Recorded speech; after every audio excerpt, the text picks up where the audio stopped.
say, even though maybe that was empowering for Sierra, in a general sense, that's not empowering for women, where do we draw that line of, this might be okay for you, but this shouldn't be okay for everyone? And do we draw that line, I guess? Right. I mean, I think for the latter question is, how do we draw that line? Where do we, if we want to draw that line? I mean, they're very much so, sometimes they would say, no, I don't want to draw that line in terms of self-empowering. What then, I mean, does that go to an issue then of we're thinking about censorship, right?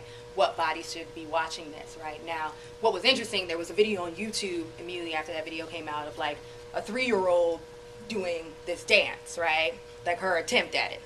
Now, you know, there was a lot of backlash, and that was used as one of the ways in which, you know, BT was like, look at what this does to our youth, right?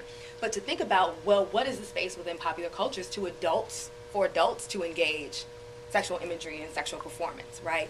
Is there supposed to be this public space for that? And if we're going to have that kind of erotic possibility within the public space, right? I don't think that closing off that space is necessarily the answer to talking about the ways in which those images might affect young girls, might affect young boys, might affect young bodies, period, right?